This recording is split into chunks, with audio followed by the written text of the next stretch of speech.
Hey friends, welcome to the Creative Business Mindset. This is your backstage pass to the realities of turning your passion into profit. My name is Joké. I'll be your host. I'm a busy mom of 3, navigating the twists and turns of life and business. You'll get the good, the bad, and the glorious mess of starting afraid, the determination to keep going no matter what. Everyone knows you for that one thing. You know what I'm talking about? It's the thing that comes so naturally to you that you're happy to do it for free. That was me until I made 6 figures in my first year as a home stager. I've made so many mistakes so you don't have to. If this Nigerian girl can do it, you, my friend, can do it too. Let's go. Today, we're talking about the blessings and the curse of being multi-talented, which from my experience also has a typical side effect of analysis paralysis. I know because I am that person. And if you have ever struggled to choose one path because you're good at so many things, this episode is for you. I'll share the advice I give to my daughter while we were filling our college applications, trying to figure out what she wants to major in amongst all of her passionate interests. My advice to her was figure out how to make money first while you explore other talents guilt-free. Because let's be real, it's hard to focus on personal satisfaction when you've got bills to pay. Let's get into it. Being multi-talented is both a gift and a real challenge. On the one hand, you have endless possibilities. On the other, you're stuck in your analysis paralysis because you don't want to pick one thing and you don't want to pick the wrong thing. If that sounds familiar, stay with me. Trying to do it all at once spreads you too thin. It's like planting seeds and never watering any of them long enough to grow. The solution: start with one seed, the one that will bear fruit the fastest, also known as money. Once you've got fruit, you can plant more seeds and experiment. Does that make sense? Okay. Step 1. Identify your moneymaker talent. If you have so many talents, it's hard to pick one, right? Pick one that will make you money immediately, something you're good at and can also start making money immediately. It can even be a 9 to 5. Exchange your time for money. So let me share my story. When I started Genesis Homestaging, I had a deep, deep passion for creating beautiful spaces. But more importantly, I saw that staging homes was a talent that could immediately generate income. I leaned into it, and it turned out to be a thriving business. The financial stability from the staging business allowed me the freedom to then explore and pursue my other passions. And I started the home staging training and consulting. And now that is off to a great start. I'm able to fund my other passion like this podcast. Genesis brings in revenue, and now I get to explore coaching and podcasting without stressing about paying the bills.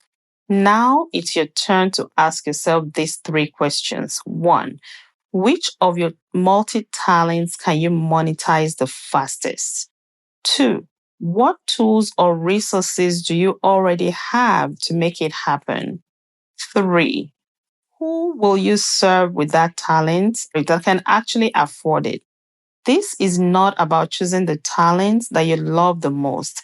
It's about selecting the one that meets the need in the market. For a lot of creatively talented people, we want to go to the shiny objects and the easy things and the things that give us joy and it's easy. But this isn't about the talent that you love the most. It's about selecting one that meets a need in the market and aligns with a target audience that has the means to pay for it. Because creating offers for a demographic that can afford your service, no matter how noble your intentions, isn't sustainable. For example, you may have a passion for helping teenagers and young adults. This audience often doesn't have the financial capacity to invest in premium services.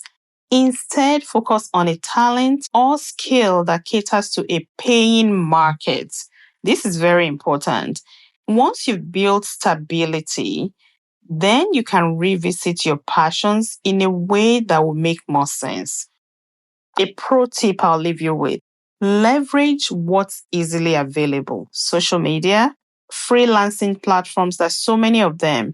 Upwork, Fiverr, you can park your talent there and work as a gig worker, or even your network that can help you land your first gig. Number one was identify your moneymaker talent. Okay. Then the second thing is to set clear, achievable goals for yourself. Big dreams are great, but right now it's time to start small so you can have quick wins. For example, what is your monthly income goal? How much do you want to earn per month? Because you have to know that.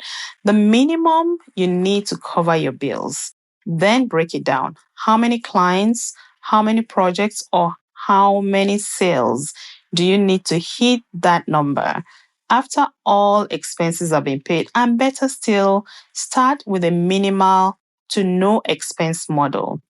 Then create a timeline. What can you realistically accomplish in 30 days? If your goal is to make $2,000 a month through freelance writing, you might need 4 clients paying 500 each, or you may need 8 clients paying 250 each. Now you'll focus all your energy on landing those number of clients that will pay as much money as is required to hit your goal. Then number 3, build momentum and consistency, because consistency beats talent every time. Once you've identified your moneymaker, you commit to showing up daily, whether it's reaching out to potential clients, creating content, refining your skills. Consistency is what would turn talent into income. And you need to come up with a daily action plan for yourself. Prescribe a number of hours. Even 1 hour a day will make a huge difference at the end of 30 days. You can spend an hour on marketing your services or your products. Find where your audience is and meet them there. It can be online, it can be in person, depending on the kind of business you're doing or the kind of service you're offering. And then spend another maybe 30 minutes improving your skills every day. You can read books, mini courses, podcasts, anything that allows you to expand your skills and learn new ones. And maybe another 15 minutes reflecting on what worked and what didn't work yesterday and fine tuning them. Because the goal is to build a reputation as someone who delivers results. This will not only bring in income, but will give you the confidence to expand in the near future. Number 4, make room for exploration. And that is only easy to do when money is not an issue. Once you've stabilized your income, then you are ready to revisit your other talents. Remember all those seeds we talked about earlier? You can water them without the stress of financial pressure. Now ask yourself, what talent have you been dying to explore but haven't had time for? What projects will bring you joy, even if you didn't make money right away? For me, that's this podcast at this time. Sharing stories, advice, and lessons, they light me up, and I'm able to focus on it because I have created the financial freedom to do so. Here is a pro tip for you: dedicate a specific day or time, maybe a number of hours each week, to work on a passion project. This will keep your creative energy flowing without derailing your primary focus. I work on the podcast and coaching business 2 days a week, while the other 3 days are split between my personal pursuits and helping my team at Genesis as needed. I am so blessed with an amazing team that is self sufficient, but they also know that I'm available when they need me. Step 5, give yourself the grace to pivot. Because here is the beauty of it all: you are not locked into one path forever. As you grow and your interests evolve, you can pivot. Maybe the money making skill you started with becomes a stepping stone to something bigger, or maybe you realize that your passion projects have market potential. Either way, the key is to stay flexible and give yourself grace. If you missed episode 10, where I talked about changing and pivoting, you should take some time to listen to that because it will make all of this make sense. Now, the mind shift. Think of life as a series of seasons. Each season has its focus, and that's okay. What matters is that you're moving forward. Contrary to the new culture of following your passion, it's okay to prioritize money first. It's not selling out or giving up on your dreams, it's building a foundation, and it's called being smart. Once you have that foundation, you're free to explore your other talents and passions without the weight of financial stress. You don't want to be a starving artist. I want you to remember this though. Being multi talented is a blessing. It means you're adaptable, creative, and full of potential. And the good news is you can do them all, just not at once. If you know anyone who needs this message, maybe they are college bound like my daughter, or just at a point where they are paralyzed by the need to make a choice between all their passions, would you do me a favor and share this episode with them?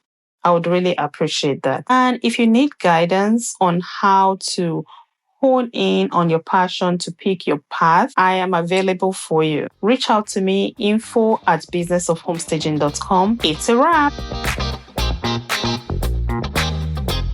You've been listening to the Creative Business Mindset podcast. Remember to share, like, and subscribe. Thank you for listening and keep doing all the things. Until next time.